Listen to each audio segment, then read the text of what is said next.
नमस्कार शेतकरी मित्रांनो, आज आपण 7 गुंठ्यामध्ये 25 प्रकारच्या भाज्या कशा उगवता येतील शेवग्याखाली ते आपण आता या व्हिडिओमध्ये पाहणार आहोत। हे आपलं मुख्य पीक शेवगा। हे बघा शेवग्याच्या शेंगा आणि ह्या शेवग्याच्या झाडाखाली आपण अशा प्रकारे वांगी लावलेली आहेत। हे दिसतात, हे पहा वांगी, त्याच्या खाली सावलीमध्ये लेट्यूस। हे पहा हे सगळे लेट्यूस आहेत। याला रोमेनिया, आइसबर्ग अशी एक्झॉटिकमध्ये वेगवेगळी नावं आहेत। हे आपण कच्चं खाण्यासाठी वापरतो, सॅलड म्हणून। हे याने वजन कमी होतं, हे रोज कच्ची पानं खाल्ल्याने। हे पहा वांगी किती मस्त आल्यात। म्हणजे शेवग्याच्या खोडाखाली आपण अशा भाज्या लावू शकतो। ही पण शेवग्याच्या सावलीत लावली आहेत उन्हाळ्यात। हा लाल राजगिरा, ही अश्वगंधा।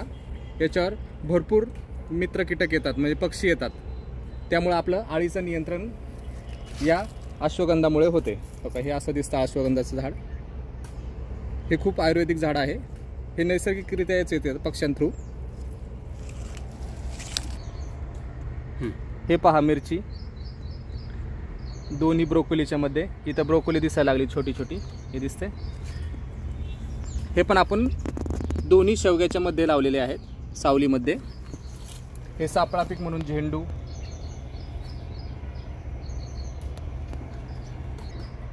हे पहा मिरच्या बघा कशा लागल्या आहेत, लगाडल्यात। ह्या सगळ्या सावलीमध्ये बघा मित्र कीटक।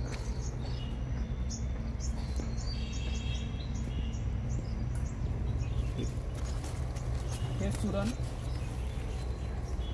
हे पण ज्या शेवग्याचं अति पाणी झालं पावसाळ्यात तर याचं कंद पाणी शोषण्याचं काम करतं। म्हणजे शेवग्याला अति पाणी झालं तर हे सापळा पीक म्हणून खूप चांगलं आहे खोडाखाली। कंदवर्गीय पीक आहे हे। आणि 2 वर्षापूर्वी आपण आंबा लावला आहे पायरी, 2 शेवग्याच्या मध्ये या सावलीमध्ये। हे पहा ही वैजयंती तुळस, कृष्णाच्या गळात असते ही। हे पण आपण सापळा पीक म्हणून लावलं आहे, याच्यावर मधमाशा खूप आकर्षित होतात।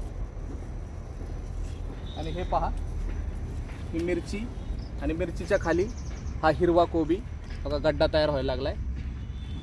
आणि हा रेड कॅबेज, लाल कोबी। आणि दोन्हीच्या मध्ये आपण ढोबळी लावली आहे।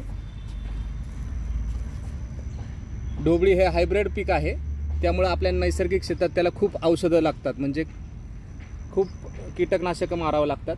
त्यामुळे ढोबळी काय एवढी खास आलेली नाहीये, म्हणजे हे हायब्रिड बी असल्यामुळं। आणि हे देशी व्हरायटी असल्यामुळं ही मिरचीची क्वालिटी बघा, काय रोग आहे का हिला। हे सगळं आपलं बी आहे। हे वांगी, हे पहा तुमच्या माग वांगी।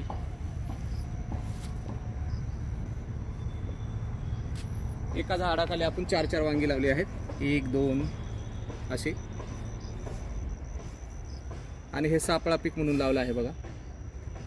हे कांद्याचे गोट, ह्याच्यावर पण खूप मधमाशा येतात। आता हे मॅच्युअर होत आलेलं आहे, हे दिसतंय हे काळं बी, हे मॅच्युअर झालेलं आहे। आणि ही सावलीत खूप छान प्रकारे पिकं येतात, लेट्यूस वगैरे। आता बघा शेवगा कसा लगाडलाय, अक्षरशः फांद्या वाकल्या। हा शेवगा सगळा आपण सीड्ससाठी ठेवला आहे। सीड्सला खूप मागणी असते आपल्या शेतातल्या बियांना। हा आपण बियासाठी ठेवला आहे लाल राजगिरा। आणि ह्या दोन्ही शेवग्याच्या मध्ये आपण ड्रॅगन फ्रूटचा प्रयोग केला आहे तिथे सुद्धा। म्हणजे हा पण तुम्ही प्रयोग करू शकता। 10 फुटावर ड्रॅगन फ्रूट आणि त्याच्यामध्ये आंबा। आंबाला 5 वर्ष लागतात मोठं होण्यासाठी। त्याच्यामध्ये आंबाला 5 वर्ष लागतात मोठं होण्यासाठी।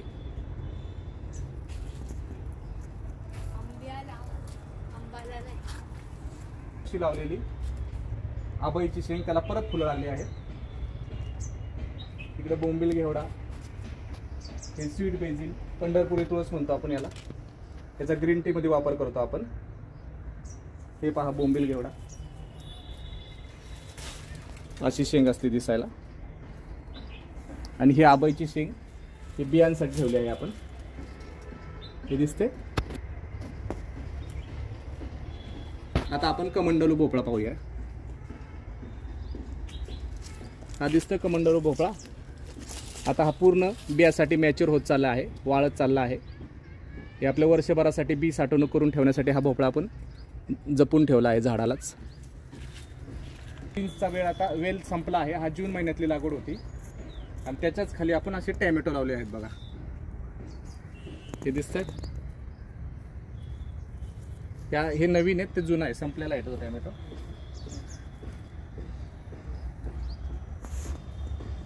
हा चेरी टॅमॅटो. हे सुद्धा देशी वाण आहे. हे एकदा लावलं आपल्या शेतात तर दरवर्षी आपोआप येत राहतं आणि ह्याला अजिबात रोग वगैरे काही नसतात चेरी टॅमॅटोला. आणि त्याच्या खाली आपण अशा स्ट्रॉबेरी लावल्या आहेत, दिसतात सावलीमध्ये. आता हे घोसाळ्याचं बी सीडसाठी जपलं आहे आपण, दिसतंय. बघा हे हिरवा घोसाळा.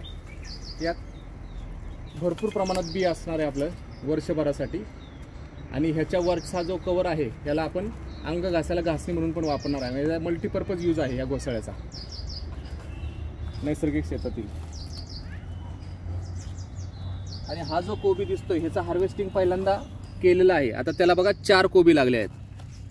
1 2 3 4 5 म्हणजे हे जे आपले छोटे छोटे दम कोबी लागणार ह्याला. हे पहा घोसाळी. हे सगळं सीड्स आहे वर्षभरासाठी साठवणूक करून ठेवण्यासाठी. हे शेवग्याच्या कडेने लावलं होतं वनभिंत म्हणून. आणि हा गाजर, गावरान गाजर आहेत बघा. ही हे मित्र किडांना आकर्षित करण्यासाठी हे सापळा पीक आपण लावलं होतं, जेणेकरून याच्यावर मधमाशा येतात आणि आपल्या शेवग्याच्या अजून फळधारणा होते. आणि इतर ज्या फळभाज्या आहेत त्यांच्यासाठी पण याचा खूप उपयोग होतो. हे पहा, ही अशी फुलं असतात दिसायला. ही खूप मधमाशांना आकर्षित करतात.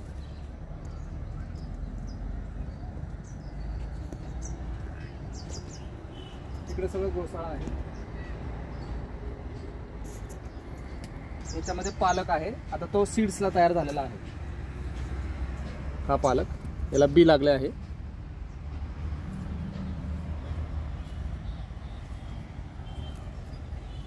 हे सगळं लेट्यूस हे आपण जतन करणार आहोत वर्षभरासाठी.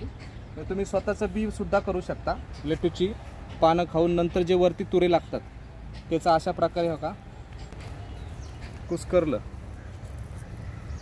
की असे सीड्स तयार होतात व्हाईट, जसं जवस असतं दिसायला तसं.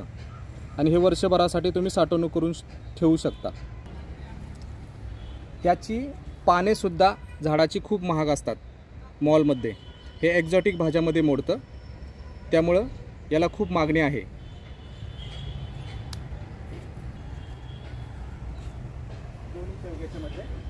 या शेवग्याची छाटणी आपण उशिरा केली आहे मुद्दाम. आपल्याला स्ट्रॉबेरी चांगली यावी थंडीत म्हणून. आता थंडी संपलेली आहे. आता याला आपण सावलीची सोय करणार आहोत. ते बघा स्ट्रॉबेऱ्या. त्याच्यामध्ये हा गावरान टोमॅटो आपोआप आला आहे, आपण लावलेला नाही आहे. म्हणजे देशी वाणांचे हे खूप फायदे आहेत की जे आपल्याला लावावे लागत नाही, ते नैसर्गिकरित्या आपल्या शेतात येत राहतात. हे पहा स्ट्रॉबेरी.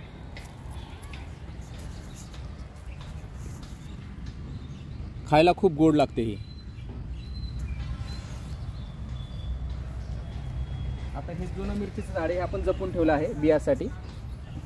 हे मिरची. आता याला टॅमॅटो लागतील उन्हाळ्यात भरपूर.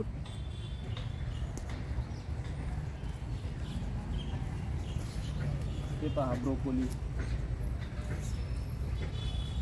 ही आळूची पानं, आळू वड्यासाठी. ही पण शेवग्याच्या सावलीमध्ये खूप छान प्रकारे येतात. आणि हा दिसतोय, हा आहे पुदिना. हा सुद्धा शेवग्याच्या सावलीत उत्तम प्रकारे येतो. त्याला मात्र पाणी जास्त लागतं, गारवा पुदिनानं. हे पहा दोन्ही शेवग्याच्या मध्ये लेट्यूस कसं आलंय. त्याचं पानं खाऊन झालेली आहेत कच्ची. आता हे सगळं सीडसाठी आपण जतन करून ठेवलं आहे. आणि हे शेवग्याखाली टॅमॅटो बघा.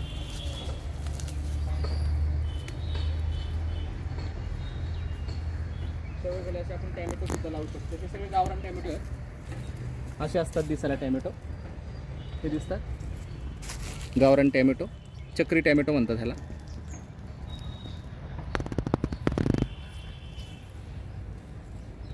मुळा शेवग्याखालीच, हे मुळा आहे. म्हणजे शेवग्यामध्ये आपण मुळा सुद्धा लावू शकतो 60% उन्हामध्ये. यामध्ये मुळा, ढोबळी मिरची आणि सापळा पीक म्हणून झेंडू लावलेला आहे. हे बघा, शेवग्याच्या मध्ये आपण ह्या नैसर्गिकरित्या पपया आलेल्या आहेत सगळ्या, ह्या ज्या लावलेल्या हे दिसतात तिकडे बघा उंच. या सगळ्या शेवग्याखाली आपण जे नैसर्गिकरित्या आलेला आहे बी पक्ष्यांनी खाऊन, त्यामुळे पपया सुद्धा आपल्याला आता नैसर्गिक शेतात लावायला लागत नाही. ह्या गोष्टी येण्यासाठी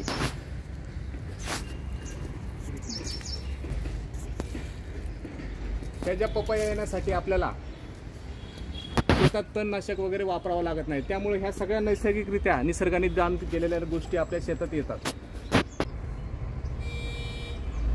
काकडी आणि त्याच्या खाली सजीव मल्चिंग म्हणून लेट्यूस, मोहरी, कोथिंबीर हे सगळं सापळा पीक म्हणून लावलं आहे आपण.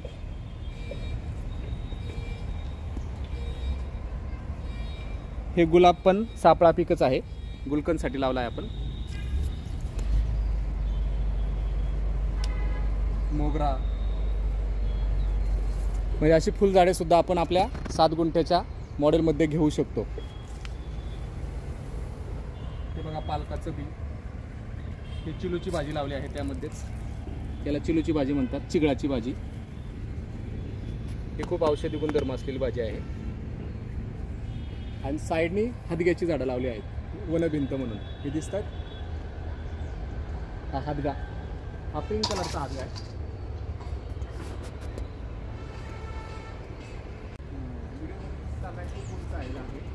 त्याच्यातलं पांढरं फूल दाखवतो मी तुम्हाला, व्हाईट कलरचा हा पांढरा हदगा आहे.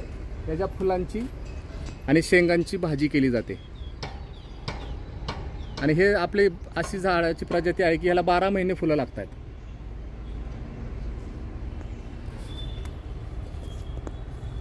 हे पहा, हा एक सफरचंदाचा एक प्रयोग केला आहे आपण शेवग्याच्या साईडनी.